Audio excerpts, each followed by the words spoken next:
All of you, स्वागत है भाई आप सबका आपके अपने प्यारे से यूट्यूब चैनल स्टडी एक्स में। क्लास 10वीं के बच्चे लगातार अपनी तैयारियों में जुटे हुए हैं। रोज डेली बेसिस पर ना यानी कितने ही बच्चे यूट्यूब पर सर्च करते हैं क्लास 10th हिंदी के महत्वपूर्ण बहुविकल्प प्रश्न, क्लास 10th हिंदी का paper, class 10th Hindi SST के बहुविकल्प प्रश्न। लाइक इस तरीके से बहुत ज्यादा चीजें बच्चे पूछ रहे हैं, खास करके हिंदी को लेकर, क्योंकि 24 फरवरी का पहला पेपर है हिंदी का कक्षा 10वीं के बच्चों का। ठीक है, तो वो 20 महत्वपूर्ण बहुविकल्पीय प्रश्न जो आपको बोर्ड एग्जाम में देखने को मिलेंगे तो वो हम कराने वाले हैं। ठीक है, तो जल्दी से आ जाओ, हमारे सभी बचे हुए जितने भी बच्चे रह गए हैं भाई गलती से जो लाइव नहीं आ पाए हैं, ठीक है, आ जाओ live, then will be start. उसके बाद हम शुरू करेंगे इस क्लास को। ठीक है, देखो मैं आपको थोड़ा सा मोटिवेट कर दूं, थोड़ा सा आपको समझा दूं। बोर्ड एग्जाम कोई तुम्हारे स्कूल की तरह हलवा नहीं है कि तुम गए, सही हुआ तो ठीक है, गलत हुआ तो कोई दिक्कत नहीं है, सर से बात कर लेंगे, सर मैनेज कर लेंगे, है ना। सर से बात करके सब बात करना समझ रहे हो ना, सर से उस वे में थोड़ा बात करना, अरे सर प्लीज़ देख लो तो कुछ हो जाए तो कुछ सर को देखकर अपना करा लेंगे। भाई ये बोर्ड एग्ज़ाम है, यहाँ पर तुम्हारे परीक्षक और निरीक्षक, यानी कि परीक्षक वो जो तुम्हारी परीक्षा दिला रहे हैं, निरीक्षक वो जो तुम्हारी कॉपियों का निरीक्षण करेंगे, वो दोनों ही अलग हैं। उनको नहीं पता कि तुम कौन हो, क्या हो, कैसे हो, क्या नहीं हो। ठीक है, उनको कोई मतलब नहीं है तुमसे इस चीज़ में। तो तुमको एक चीज़ सीखनी और समझनी पड़ेगी कि भैया अगर क्लास 10th में टॉप करना है, 90+ में स्कोर करना है, तो मेहनत करनी पड़ेगी। बिना मेहनत के कुछ भी हासिल नहीं होगा। ये बात तुमको समझनी पड़ेगी अच्छी तरीके से, तभी तुम एक अच्छा स्कोर कर पाओगे। बाकी भैया ज़्यादा उम्मीद रखना मत अपने आप से, क्योंकि जब तुम कुछ सीखना ही नहीं चाहते हो, पढ़ना ही नहीं चाहते हो खुद से, तो फिर को आपको कोई भी कितना भी मोटिवेट कर ले, ठीक है, आप कभी नहीं हो सकते। और देखो मैं ये कहता हूँ, अच्छे विचारों से, अच्छी बातों से कोई मोटिवेट नहीं होता। मोटिवेट होता है अपने परिवार को देखकर, अपने माता पिता की उम्मीदों को देखकर कि भाई मेरे माँ बाप जो है मुझसे क्या उम्मीदें लगाए हुए हैं, वो कह रहे हैं कि मेरा बच्चा जो है ये करेगा वो करेगा, लेकिन बच्चा तो कुछ और ही कर रहा है। तो कक्षा 10वीं में जितने बच्चे भटक चुके हैं वो स्टडी पर फोकस करो, पहली चीज। ठीक है, चलिए तो सबसे पहला प्रश्न है आपके सामने ये, अमरकांत जी ने स्वाधीनता संग्राम में कब भाग लिया? सन 1943 में, सन 1941 में, सन 1942 में, या फिर सन 1939 में? बताओ भाई, अमरकांत जी ने, बताइए जल्दी से, जल्दी जल्दी आंसर करिए भाई सभी बच्चे। अमरकांत जी ने स्वाधीनता संग्राम में भाग कब लिया?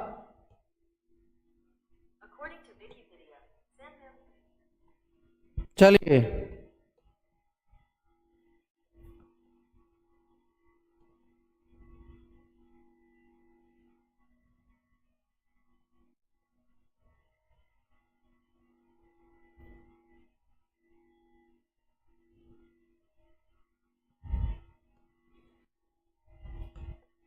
चलिए, पता है नहीं?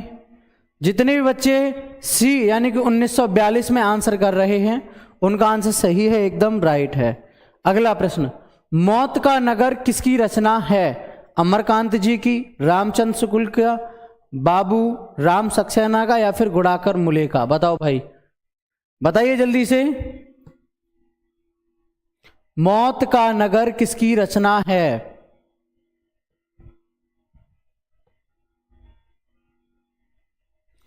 बताइए।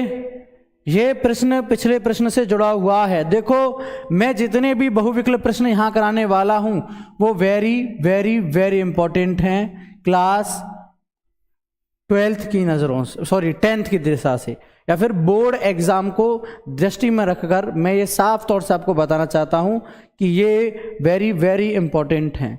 तो मौत का नगर किसकी रचना है? अमरकांत जी की। किसकी है? अमरकांत जी। ठीक है, अगला प्रश्न, बीच की दीवार किसकी रचना है? रामचंद्र शुक्ल की, अमरकांत जी की, बाबू राम सक्सेना की, या फिर गुड़ाकर मुले की? बताओ भाई, बताइए। कुछ ऐसे सवाल हैं जो मैं सिमिलर करा रहा हूं, एक ही लेखक या एक ही कवि से, क्योंकि इनके बहुत ज्यादा सवाल देखने को मिलते हैं इस वजह से। ठीक है ना। बीच की दीवार किसकी रचना है?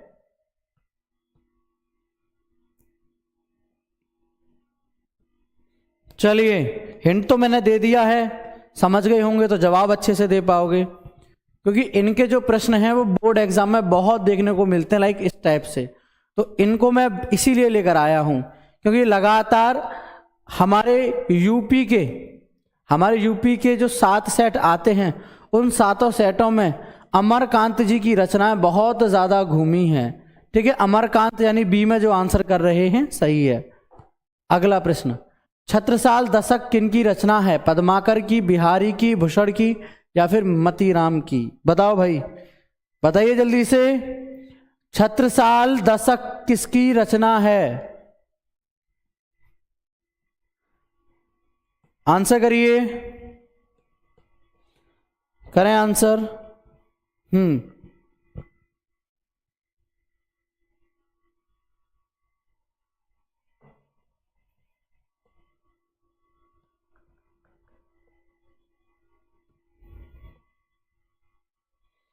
चलिए, सी यानी कि भूषण में जो आंसर कर रहे हैं उनका आंसर सही है, एकदम राइट है। अगला प्रश्न, कला और बूढ़ा चांद के रचनाकार हैं जयशंकर प्रसाद, गिरिजा कुमार माथुर, सुभद्रा कुमारी चौहान या फिर सुमित्रा नंदन पंत जी? बताइए भाई, बताइए, कला और बूढ़ा चांद के रचनाकार हैं।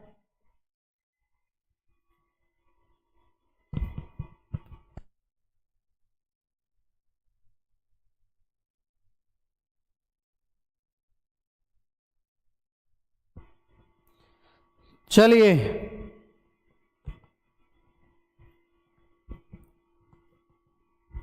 करिए आंसर जल्दी से, 5 में का। डी यानी कि सुमित्रा नंदन पंत में जितने भी बच्चे जवाब दे रहे हैं उनका जवाब सही है। अगला प्रश्न, 9-2-11 होना मुहावरे का अर्थ है रुक जाना, भाग जाना, मार देना या फिर मर जाना? बताओ भाई, 9-2-11 होना इस मुहावरे का अर्थ क्या है? अरे पता होगा जवाब तो, वैसे तुमको मुहावरे तो पढ़े ही है ना, पढ़े हैं या नहीं, ये बताओ, बोलो यस और नो। पढ़े हैं तो आराम से जवाब दे पाओगे, नहीं पढ़े तो भैया कठिनाई तो फिर तुमको आनी।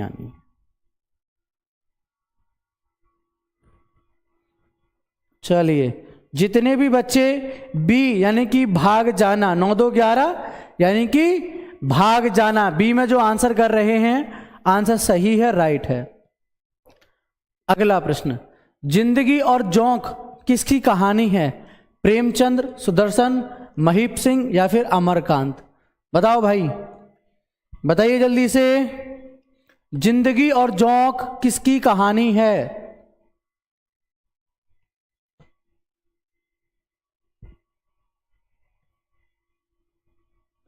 चलिए,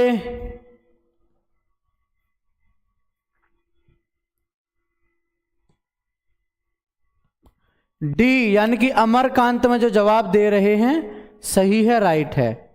अगला प्रश्न, निम्नलिखित कथनों में से कौन सा कथन सही है? शशांक के रचनाकार आचार्य रामचंद्र शुक्ल, आकाशदीप कहानी के लेखक रामकुमार वर्मा, भारतेंदु हरिश्चंद्र आलोचना साहित्य के जनक माने जाते हैं या फिर क्या भूलू क्या याद करूं निबंध के लेखक जयशंकर प्रसाद हैं? इस वाले प्रश्न को एज अ HW मैं आपको दे रहा हूं।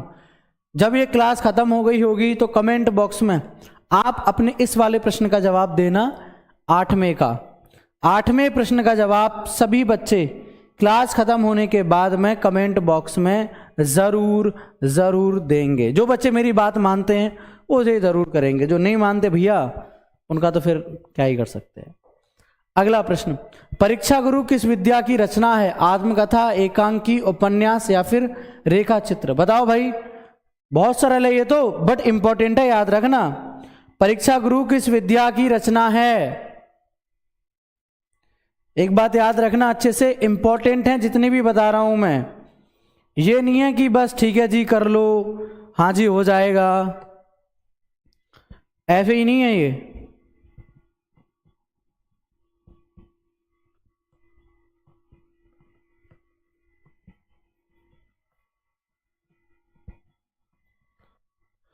उपन्यास यानी कि सी में जो जवाब दे रहे हैं उनका जवाब सही है, एकदम राइट है। अगला प्रश्न, बाण भट्ट की आत्मकथा के रचनाकार हैं जयशंकर प्रसाद, हजारी प्रसाद द्विवेदी, रांगे राघव या फिर धर्मवीर भारती। बताओ भाई जल्दी से आंसर करिए इसका। बाण भट्ट की आत्मकथा के रचनाकार हैं। इन बहुविकल्प प्रश्नों को जो मोस्ट मोस्ट मोस्ट इंपॉर्टेंट हैं, इनको तो ये समझ लो इस तरीके से घोलकर पिला दूंगा जैसे कि चाय में दूध में चीनी को मिलाकर पिला देते हैं। बट होगा जब मुझे तुम घुमाने दोगे। अगर तुम घुमाने ही नहीं दोगे तो फिर कैसे चलेगा? बताइए, बाण भट्ट की आत्मकथा के रचनाकार हैं कौन है? बाण भट्ट की आत्मकथा के रचनाकार, आंसर करिए।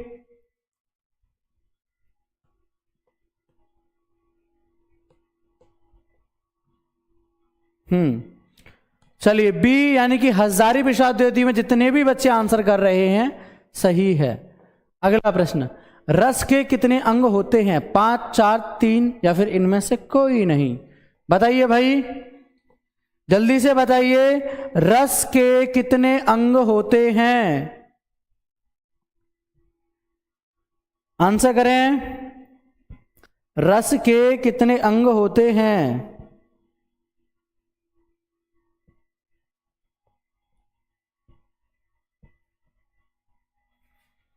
चलिए, रस के टोटल 4 अंग होते हैं यानी कि बी। अब ये पता है तुमको कौन कौन से अंग होते हैं?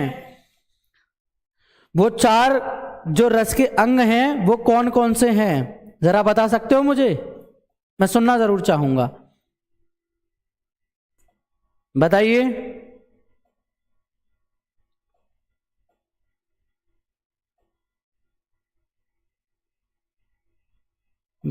चलिए कोई बात नहीं, जितना कर सकते तो उतना किया।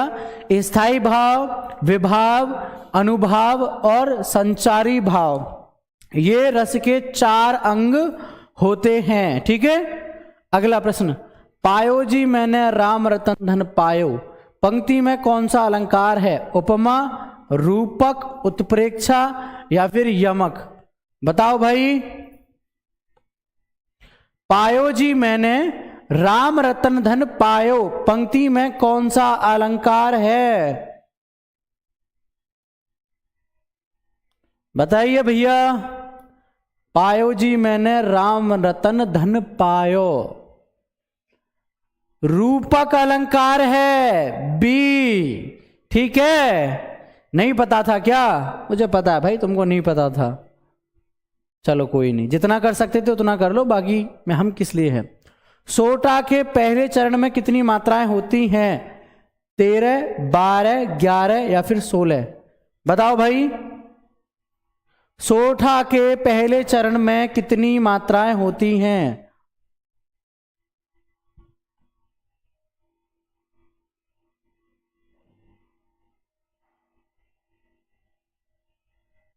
बताइए।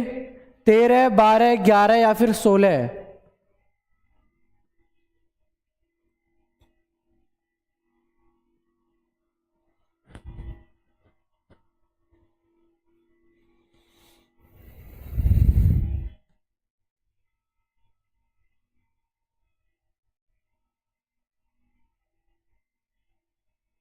चले, जितने भी बच्चे सी यानी कि 11 में जो आंसर कर रहे हैं उनका आंसर सही है, राइट है।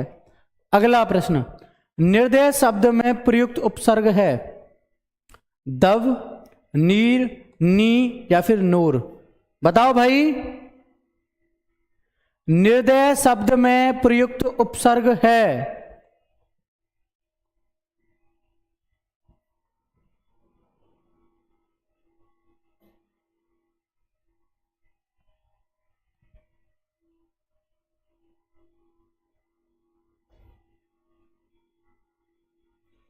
बताइए।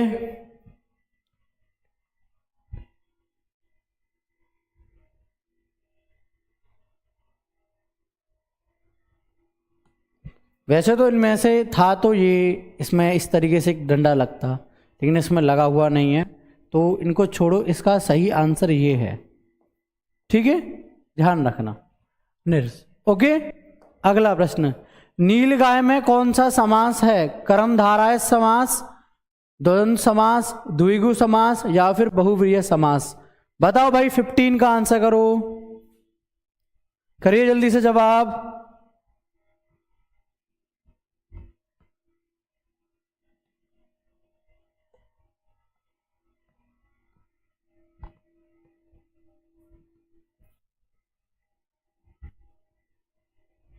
बताइए भाई, ए बी सी डी ऐसे बता दिया करो ना, 15 का ए है या 15 का सी है या 15 का डी है, इस तरीके से ऐसे बना दिया करो। 15 डॉट ए या 15 डॉट डी या 15 डॉट सी, इस तरीके से आंसर कर दिया करो, सिंपल है। इतना भी नहीं कर पाओगे क्या? चलिए कोई नहीं। नीलगाय में कौन सा समास है? कर्मधारय समास, ठीक है। चलिए अगला प्रश्न, खेत का तत्सम रूप है भूमि, जमीन, क्षेत्र या फिर पृथ्वी? बताओ भाई, खेत का तत्सम रूप है।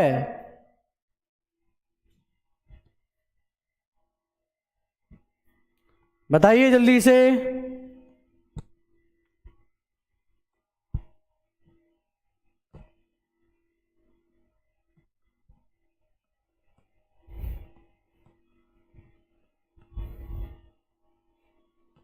चलिए, क्षेत्र यानी कि सी में जितने भी बच्चे जवाब दे रहे हैं उनका जवाब बिल्कुल सही है, राइट है। अगला प्रश्न, युष्मत शब्द का पंचमी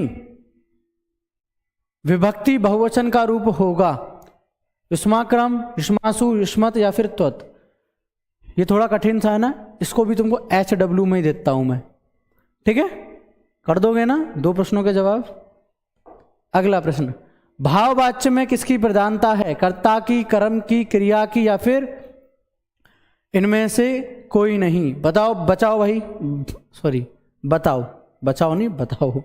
ओके, भाववाच्य में किसकी प्रधानता होती है?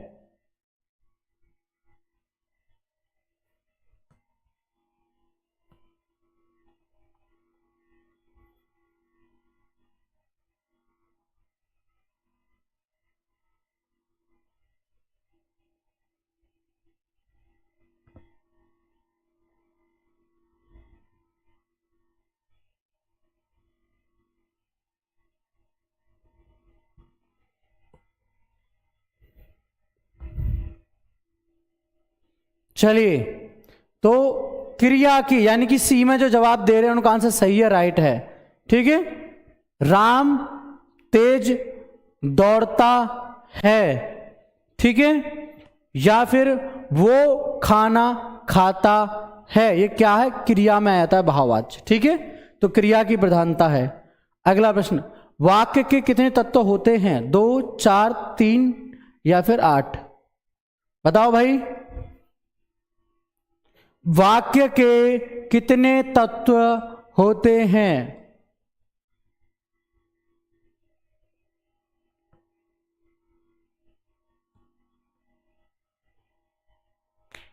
चलिए बताइए।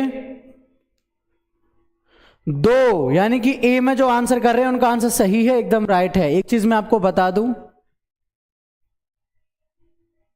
इन प्रश्नों को नोट कर लेना, और आपको लगे कि भाई सर ने ये इंपॉर्टेंट बताया था, ये इंपॉर्टेंट है, तो उसको जो वो स्केच वाले कलर होते हैं, जो पेंसिल वाले जो होते हैं, उनसे जो है ना हल्का हल्का हाईलाइट कर लिया करो, क्योंकि जो चीज़ डार्क होती है या फिर जो चीज़ें अलग सी दिखती हैं ना, हम उन पर बड़ा ध्यान देते हैं, ठीक है। तो इस बात पर थोड़ा ध्यान देना। नोट्स ऐसे बनाओ कि उनको जब आप रीड करने बैठो तो आप आराम से कर लो। अविकारी पद को अन्य किस नाम से जाना जाता है? अपव्यय पद पर, व्यय पद पर, अध्याय पद पर या फिर इनमें से कोई नहीं? बताओ भाई, बताइए जल्दी से। अविकारी पद को अन्य किस नाम से जाना जाता है?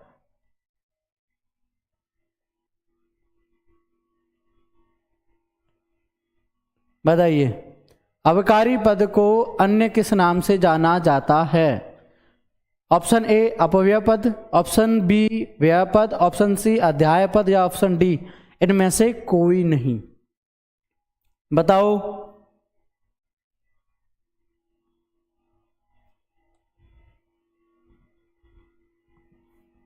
चलिए, डी यानी कि इनमें से कोई नहीं।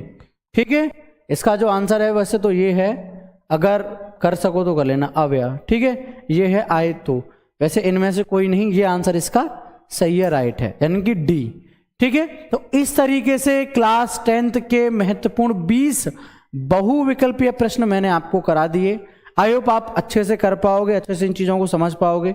ठीक है, कोई भी डाउट क्वेश्चन वगैरह रहे तो पूछ लेना, कमेंट बॉक्स तुम्हारे लिए ओपन रहता है, आराम से वहां कमेंट कर सकते हो। ठीक है, तो फिलहाल इस वीडियो में इतना ही। आई होप आप लोगों को ये वीडियो अच्छी लगी होगी, अच्छी लगी तो दोस्तों के साथ शेयर करना। ओके, टाटा, बाय बाय, जय हिंद, जय भारत।